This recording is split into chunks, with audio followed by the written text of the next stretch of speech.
What is the difference between baking powder and baking soda? Are they same? Can I substitute one for the other without changing anything else? Hi friends, welcome back.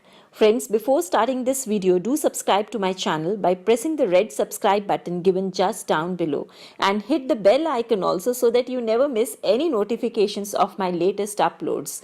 Also guys, don't forget to follow me on Instagram.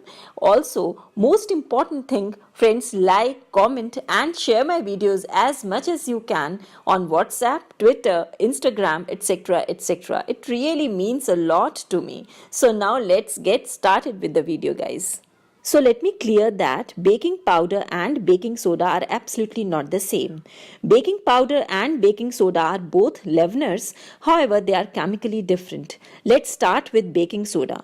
First, when we mix baking soda with vinegar, we get a chemical reaction. A product of this reaction is CO2, that is carbon dioxide. The same exact reaction happens in our cookies, cakes, breads, etc. When a recipe requires baking soda, for this we require some type of acid like buttermilk, brown sugar, yogurt, lemon juice, vinegar, cream of tartar, molasses, applesauce, natural cocoa powder or honey. We need this acid in the recipe to react with the baking soda, which in turn creates CO2 or carbon dioxide and allow your baked goods to rise. Baking soda is strong. In fact, it is about 3-4 times stronger than baking powder. More baking soda in a recipe doesn't necessarily means more lift. Use just enough amount to react with the amount of acid in the recipe.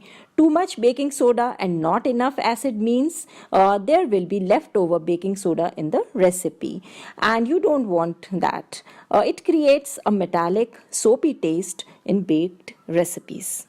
Now let's talk about baking powder. Baking powder contains baking soda.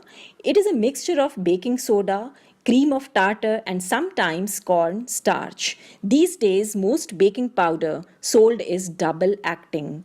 This means that the first leavening occurs when baking powder gets wet, like when you combine the dry and wet ingredients in the recipe. The second leavening occurs when the baking powder is heated. Since baking powder already contains an acid to neutralize its baking soda, it is most often used when a recipe does not call for an additional acidic ingredients. 1 teaspoon of baking powder goes with 1 cup of flour. Friends, if you have a recipe calling for baking soda, you might be able to substitute baking powder. However, you will need up to 4 times as much baking powder to get the same amount of leavening. And depending on the recipe, you might end up with a baked good that's a little bitter. You can substitute baking soda for baking powder only if you increase the amount of acid in the recipe, which likely changes the taste and texture of your baked good.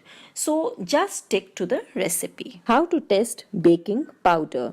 To test baking powder, pour 3 tablespoons of warm water in a small bowl. Add half teaspoon of baking powder or give it a light stir. The mixture should moderately fizz if the powder is fresh. If there is no reaction, then buy a fresh package. Now how to test baking soda? To test baking soda, pour 3 tablespoons of white distilled vinegar into a small bowl. Add half teaspoon of baking soda into it and give it a light stir. The mixture should rapidly bubble if the soda is fresh. If there is no reaction, then buy a fresh one. I hope this information will help you in clearing your doubts. So that's all for today. See you soon in my next video. Love you all. Bye.